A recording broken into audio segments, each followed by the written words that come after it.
Hello, fabulous friends and fans. This is Synchronicity University. I am your astrologer, Nadiya Shah, and this is your moment of synchronicity. This is part of a series on the moon in the astrology chart. And this video is on the moon in Virgo or in the 6th house. And so if you are a person with the moon in Virgo, you will identify with some of the themes that have to do with having the moon in the 6th house because they have a natural correspondence, but they are not exactly the same thing. And so you are going to want to watch, if you've got the moon in Virgo, you are, in addition to that, going to want to watch the video that has to do with where the moon is in your chart based on house. If you are a person with a 6th house moon, the same applies. You'll identify with some of the themes that I talk about with the moon in Virgo. However, you are going to want to watch the video that has to do with the moon in your sign. The two are not necessarily the same thing. However, ultimately, when you do blend together where your moon is uniquely placed in your chart, the video of the sign and the video of the house, and you do what's called synthesizing, that's when you get a better picture of what kind of learning and self-awareness and lessons and opportunity that moon is suggesting, is promising you if you will honor that part of yourself. The moon represents our emotional need, really. It's about what we need to feel a sense of fulfillment. And wherever the moon is in your chart is definitely an area that you want to acknowledge and you want to honor in order to do whatever it is that you desire to do, whether it's fulfill a sense of life purpose, as I spoke about in the intro video for this moon in the astrology chart series here. You can't talk about life purpose without also connecting it to emotional fulfillment. And that's what the moon promises. If you honor your moon, you find a sense of emotional equilibrium, stability, and a sense of fulfillment. And the moon is also really important in love for that very reason, because ultimately love involves not just what we traditionally think Venus and Mars, but also involves matters of comfort and safety and home as well. And so wherever that moon is needs to be acknowledged by whoever it is that you desire to be with. They have to in some way tap into that moon if you're going to have a long-term future with them. And the same is true for whoever you may be with as well. So moon in Virgo. Now, the moon is also a symbol of nourishing yourself, how you nourish yourself emotionally and literally as well. And I have noticed that moon and Virgo types tend to have very picky stomachs. There tend to be like little, I don't want to say necessarily like food issues, but they have a very deep connection to how their body feels. That's what the Virgo energy is really about, an awareness of everything that your body feels from the smallest things. You know when something's feeling off, when something's not right. If you get medical advice, does it resonate, does it not? A part of you inside knows what direction it is that you're going in, what it is that's working for you in terms of the type of medical advice or feedback that you're getting based on how you're feeling. So as part of that, of course, food is one of the more immediate ways that we engage our bodies. And I have noticed that people with moon in Virgo have very sensitive stomachs. Your body kind of knows what you need, it's true, but this becomes that much more important to acknowledge when we've got a moon in the sign of Virgo. Now, Virgo is sort of notoriously the sign that has to do with being picky, that has to do with worrying. I don't think it's so much about that, because I've also noticed that the energy of Virgo, people with strong Virgo energy, tend to make really good academics as well, because they have an ability to see a particular situation, perspective, position from a variety of angles. They have an ability then to turn that around, to be able to look at something from all these different angles and then find a way to express it and communicate it with real clarity and a real understanding that there are many ways to say the exact same thing. There are many ways to look at the exact same thing as well. And traditionally, Virgo is a sign ruled by Mercury. We don't normally make that connection. We think of Mercury, we think of Gemini. But Mercury has this whole other side to it that we don't always acknowledge, and that is that side that is able to analyze very deeply and is able to really consider the present circumstances in different lights, but also consider the consequences of those different present circumstances and where they may lead with the slightest different choices as well. So someone with a not very positive, not very well placed moon, I don't want to say positive or negative because I'm very much of the belief that everything is in the chart the way it is for a reason. It's there in absolute perfection, and it is there to really help us to move and to find and figure out exactly what it is that we're meant to so that we can fulfill our highest potential. And this doesn't come from me, this actually comes from Ibn Arabi, and a lot of other people have said this as well, but I wrote my MA dissertation on Ibn Arabi that you can actually read on my website.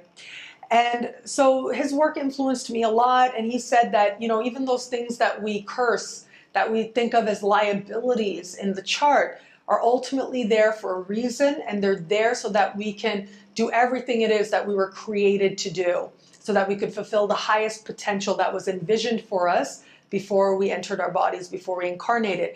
And that includes a moon in Virgo, and that includes a moon that may have some hard aspects taking place to it. And in particular, you want to watch, especially where it comes to the moon, hard aspects of Uranus, of Saturn tend to be most notable, but if you've got the moon in Virgo, it really is, you know, hard aspects of any of the outer planets are going to stand out. I would say from Mars out are especially going to stand out. The moon being such an important symbol, such a fundamental symbol in the chart, having any kind of hard aspect to a Virgo moon is going to speak to how you are interpreting many experiences and how you are digesting those experiences. So whether it's in a literal way in terms of how you are digesting food, so people with a Virgo moon that has some tough aspects to it may find that they go through periods of time when something doesn't feel right. They have to make adjustments to how they're eating. You know, one day they love spicy foods, the next day their stomach hurts when they eat them, they have to give it up for a little while. Like, these are the kind of things you can go through if your moon is in Virgo and has some hard aspects taking place to it. But of course, sometimes the moon doesn't have hard aspects. It's got easy aspects. If so, you're the lucky ones. And then if that's the case, then there tends to be a lot easier sort of acceptance that, you know what, okay, these people tend to do really well with things like intuitive eating. Because as long as you're listening in and you're saying, okay, what do I really need right now? What do I need to be nourished? They're able to make those distinctions on a moment-to-moment basis. Whereas some other signs, a little bit more structure tends to help them out a little bit more. Maybe tapping into willpower a little bit helps them out more. That's especially true for Leo and moon and Leo types. However, moon and Virgo types do very well with being in the moment and listening to their bodies as they go along moment to moment as part of making choices as to what's going to nourish them literally, but also emotionally as well, metaphorically. So as I said, this has to do with analysis. So they enjoy wrapping their heads around maybe not so much a conundrum, because that has more to do with a mystery. That's more a Scorpion thing, but more an area of interest. And as long as you direct this energy, then you really can find yourself making huge gains. As I said, as an academic, they tend to do really well. With their ability to really elaborate on a topic, they can do really, really well in just about every area of life as well. Now, there is this connection between a Virgo and a sixth house moon and health. So if your moon is in the sixth house in particular, having the moon in the sixth house does tend to indicate fluctuating weight. It tends to indicate fluctuating health circumstances. So there are going to be times, and it'll be much more notable for those with the moon in the sixth house, there are going to be times when you just sort of feel that, that you need something different, that you need to change it up. And while the moon in Virgo can be a little bit more disciplined, a little bit more exacting, can find its routines that much easier, Having the moon in the 6th house, though, really brings changes about with it, in some cases dramatically so. So I have seen people with moon in 6th house going through periods of like extreme, being vegan for a few years, and then going the other way, being like super low carb for a few years, and then going a whole other way, being just into junk food for a few years. Like, this is the kind of stuff I've seen with having the moon in the 6th house, because what you need to nourish yourself, now whether that's physically or emotionally as well, and the food becomes a representative of that, of some emotional need that you're feeding, tends to fluctuate and tends to change as well. These tend to be people who find a lot of their health answers in the instinct and in the intuition as well. And so they really want to watch their emotional energy to experience good health. Now, there's this very strong connection between emotions and health. This becomes so much more true if you've got the moon in the 6th house. Now, it has been said that the 6th house is the part of the sky that has to do with the satisfaction of a job well done. It has to do with self-sufficiency to a certain extent. All the earth areas of the sky, so whether it's the earth signs, but also the natural houses that they rule, have to do with an element here of self-sufficiency, have to do with a connection to work as well. And so having the moon in the 6th house tends to mean that these people want to enjoy and tend to enjoy work. They find a sense of fulfillment in doing their job and doing their job well. They actually can create a sense of family within the workspace. And having people who feel like family around them in their work makes them feel that much more secure and that much more able to do their work well.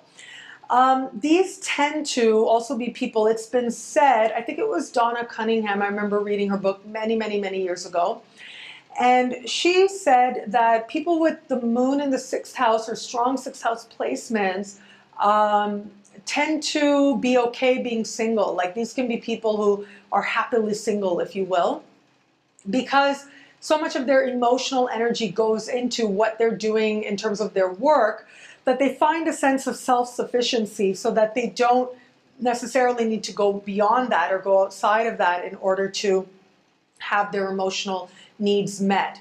Just doing their work has a way of being very fulfilling to them, so they don't necessarily need to reach outside of that. If they get more than that, if they get a marriage, if they get children, that's awesome. But for the most part, they tend to stay okay either way, if you will. So this is a huge paraphrase here based on my memory. But having said that, I have found that to be true as well, that people with the moon in the 6th house, because they can find their sense of comfort and family within taking care of themselves, taking care of their health, and through the work that they do and knowing that they're actually on the path to becoming better and better at what they do, the relationship stuff, again, all else being equal, unless they're going through a major sort of transit that's highlighting relationships, they can very happily just divert a lot of their emotional energy into their work.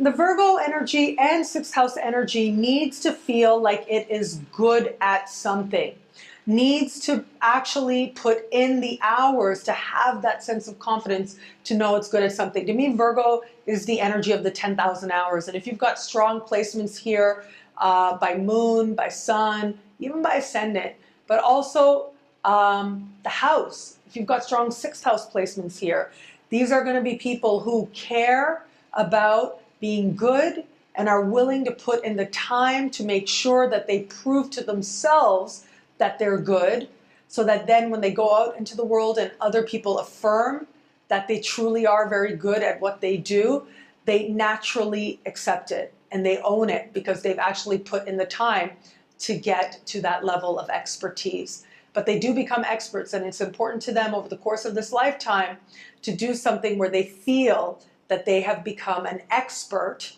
at what it is that they're doing, that they've mastered this particular realm in at least one area of life that they deem worthy. Well, thank you so much for watching this video. Please keep your interactions coming.